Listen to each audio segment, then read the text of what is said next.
Let's sing a song full of hope, full of pain. Why don't you sing along, my friend? For it's our last refrain. Forever young, ever strong, ever. Ahoj a vítejte tady u tohohle videa. Z názvu už určitě víte, co mě čeká a já letím do Miami. No a už jsem na storíčku na Instagramu zmiňovala, co tam vlastně budu dělat, proč tam letím. Takže to někteří z vás určitě ví, ale pokud to nevíte, tak já teda letím z EF, Education First, což je jazyková organizace, která pořádá jazykové pobyty úplně po celém světě. Mají desítky destinací v Americe, v Austrálii, jsou v Asii, po Evropě, takže každý si fakt vybere to, co mu vyhovuje, kde se mu líbí, nebo to místo, který chce poznat. A já jsem si teda vybrala Miami, protože pláže, moře, sluníčko, Miami, Amerika. Ještě jsem nikdy nebyla v Americe, tak se jako fakt těším a jsem strašně zvědavá. No a EF teda mají vlastně v těch destinacích mají svoje vlastní školy, svoje vlastní profesory, takový svůj jazykový program a trochu si říct, že to mají fakt jako na hodně vysoké úrovni a můžete si vybrat pobyt v délce 2 týdnů až několika měsíců.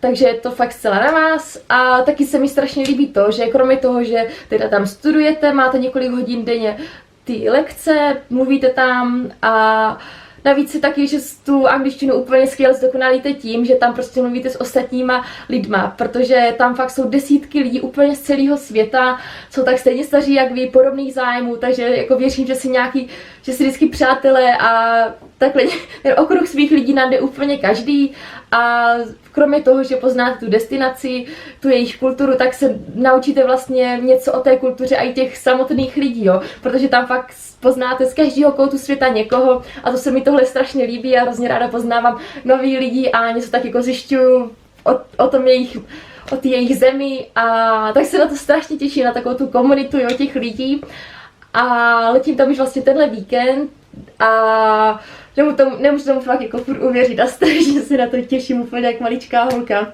A dám vám tady ještě odkaz do popisku, kde je vlastně takový můj profil na tom EF a vy si tam můžete objednat zdarma domů katalog různých těch jazykových pobytů, informací o těch destinacích, jak to všechno probíhá, funguje, mrkněte na jejich webovky a jako za mě to fakt strašně jako super myšlenka, to cestování, co vám víc dá, jako než to cestování, učení se jazyků, poznávání nových lidí, zkušeností, takže na to určitě mrkněte a jako vidíte v tomhle videu, já už teda balím, chystám se a nemůžu se dočkat, až vás vezmu takhle touhle formou sebou, všechno vám ukážu, protože věřím, že to zase bude jeden z nezapomenutelných zážitků a budu zase z toho čerpat do konce života.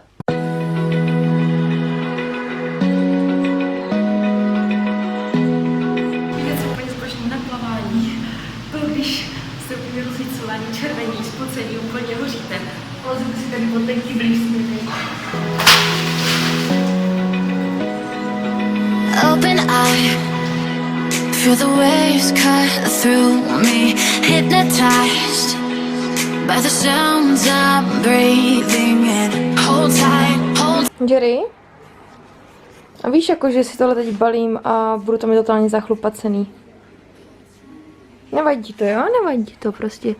Jen tak tady prostě přijdeš a lehneš si prostě úplně v pohodě, jo?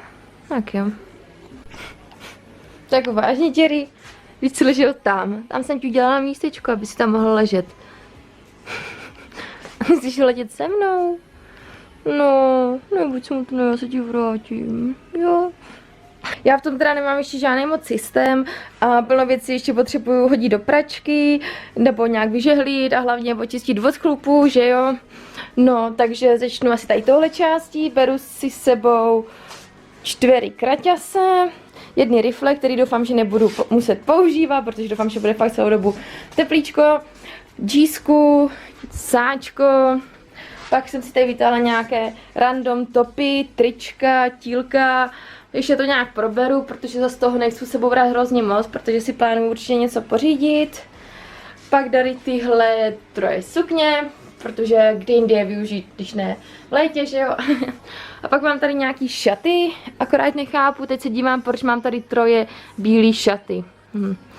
Určitě si beru tady tenhle overall, ten úplně zbožňuji na léto. Tyhle bílé šaty z Turecka, pak mám ještě tyhle bílé šaty z Austrálie. Já jsem ještě neměla na sobě, protože nebyla taková nějaká příležitost, ale strašně se mi líbí, tak třeba ta příležitost bude. Tyhle šaty z Bulharska, který mám hrozně ráda. Vždycky hrozně na dovolený si potřebuji koupit nějaký šaty, jo. Já to mám pak jako nosím to jako vzpomínku, takže takový nejlepší suvenýr pro mě. Calvin Kleinky, pak tady tyhle nějaký noční, večerní šaty. No a pak mám tady jaksi hrozně moc věcí na cvičení. Nechápu, proč tady mám 7 triček na cvičení a nevím, jestli plánu tak často cvičí, to asi ještě trochu proberu. Legíny, sportovní podprsenku, nějaký spodní prádlo, to ještě potřebuji všechno dobalit. No. Tady ten kufr už taky procesoval celý svět, už byl asi 5krát ve Střední Americe, byl se mnou v Austrálii, všude možně na dovolených a mám tady ještě...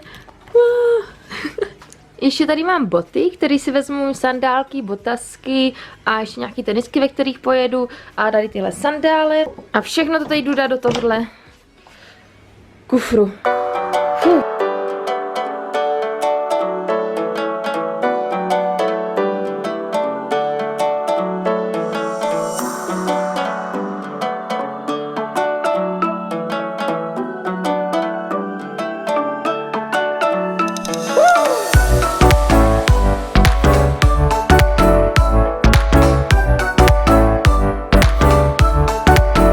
Já jsem momentálně dělala jednu asi ze svých nejbizárnějších věcí a to je to, že teď jsem byla právě na nechtech a nevím, měla jsem prostě chuť si to posilovat, tak si říkám, jo, dobrý věci mám, tak jsem šla do posilovny a teď jsem přišla do šatny a uvědomila jsem si, že vlastně nemám žádný převlečení, prostě nic, jo, ale úplnou náhodou jsem prostě v tašce našla tričko, tílko, který jsem omylem zbalila kámošce, který jsem měla půjčený jako pyžamo, ale prostě, protože už jsem tady byla a fakt jsem chtěla jít cvičit, tak jsem totálně na prasáka nechutně na sobě nechala tyhle legíny, jako oni jsou riflový, ale jako jsou legíny, takže se tam dalo cvičit, je to takový hrozně divný. Já jsem teď spocená jak prasátko. A teď jako nevím, co mám dělat, no, bych si nejradši šla koupit nějaký nový, ale snad se osprchu a bude to dobrý, no, takže to.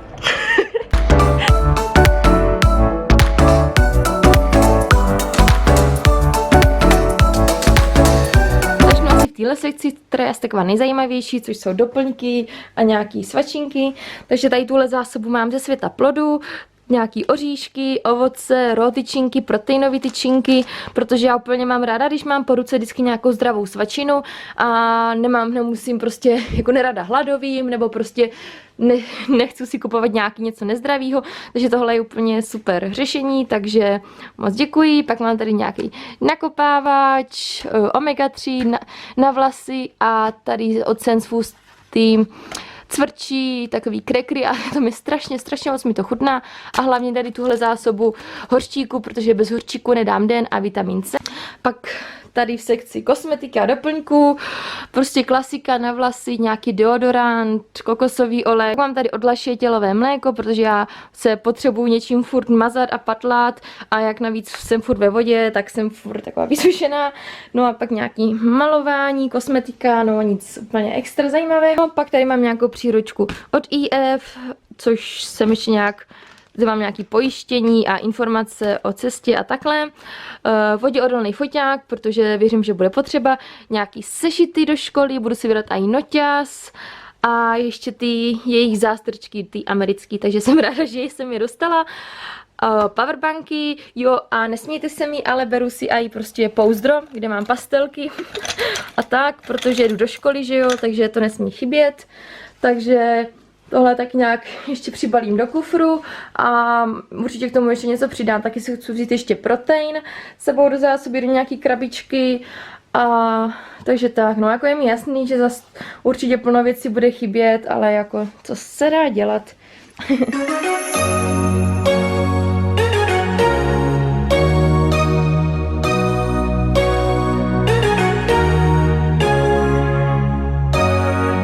A samozřejmě nemůžu zapomenout na tohle nejdůležitější součást. Plavky. Beru si tady všechny tyhle patery, které mě došly nedávno od značky Swimes a jsou fakt jako skvělý a ta barva je prostě úplně neskutečná a těch plavek, jakože ty využiju úplně maximálně, to víte moc dobře. A tady ještě nějaký doplňky, že jo, kšiltovka, flexa, ledvinka, psaníčko. Krásný den vám přeji, já zase totálně plánovaně a spontánně musím jít do Brna, protože potřebuju vrátit nějaké věci, vyzvednout nějaké věci. Do toho jsem slíbila ještě jedný slečně, že s ním dělám rozhovor ohledně poruch příjmu potravy, nevím, zkus nějakou diplomku, doplním se do školy, když si chci zajít k kadeřnici, tady jinak stojí vlak a dělá nějaký strašně děsivý zvuk, tak nevím, jestli mě uslyšíte. A zajdu si taky k kadeřnici, možná si do solárka, když budu v Brně. Jo, a ještě něco. No, já teď nevím, no, ale určitě se to dozvíte ve videu.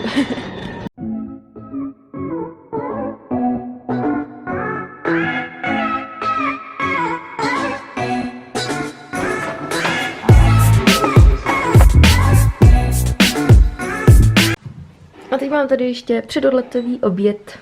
Ňam. Takže ještě v rychlosti to, co si budu brát sebou do příručního zavazadla.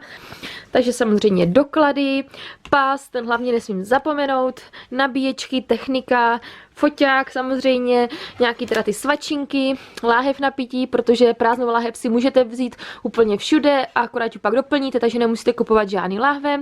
Pak tady se dostala od tátu sadu náplastí, protože mě se furt někde něco stává, takže jako doufám, že to nebudu potřebovat, ale radši. Pak mám tady takový balíček jakoby s kosmetikou, mám to tady v té průhledné tašce a mám tam různě takový ty malý balení prostě, aby mě to vzali do letadla, nějaký krémy, vody a pak teda i ještě špunty do uší a masku, protože vím, že někdy na ty dálkové lety to dávají, tyhle si právě, že mám ještě z Emirates, jestli tam bude nějaký otravný děcko, tak tady mám takovou dezinfekci, powerbanku, nějaké ještě dokumenty, doklady, sluchátka, notebook si beru s nabíječkou a tady mám ještě nachystané oblečení, který si vezmu do letadla. Tak, jen mi hlavně neříkejte, že něco nemám, protože když vyjde tohle video, tak už s tím nic neudělám. A ještě dovolte, abych vás seznámila tady s tímhle mazlíkem. Já rozhodně nerada utrácím za drahé věci, takže jsem z toho měla docela výčitky, ale jako teď mám z toho fakt radost, takže můj nový mazlík. Canon G7X a jsem s ním naprosto spokojená. Když jsem si kupovala tenhle foťák, tak jsem si říkala, ty brďo, za to bych mohla mít jednosměrnou letenku do Austrálie. Ale ne, nakonec jsem fakt spokojená a je super.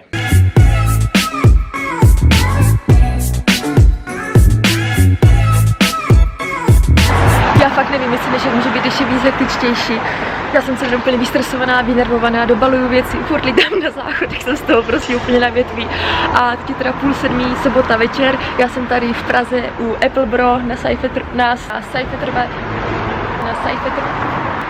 A teď je sobota, 6:30 večer, já jsem tady v Praze u Apple Bro, kteří mě zachránili na poslední chvíli, protože jsem furt řešila, co s mobilem, jestli koupit nový, nebo co teda udělat. A na poslední chvíli jsem si teda rozmyslela, že si ho nechám opravit a nebudete tomu věřit, ale tady mají otevření do 5 do odpoledne v sobotu a kvůli mě teď tady prostě chudák pán o 6:30 večer opravuje mobil a ještě jsem na to teda dostala v rámci spolupráce 70% slevu, jo. Takže fakt takže jsem fakt hrozně ráda, že mi teda zachránili a no, se na to nějak dopadne, ty brďo.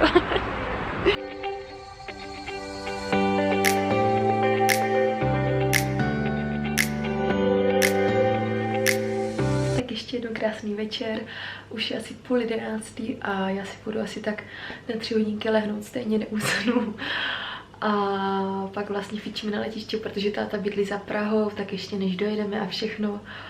A teda no, tak už je to tady.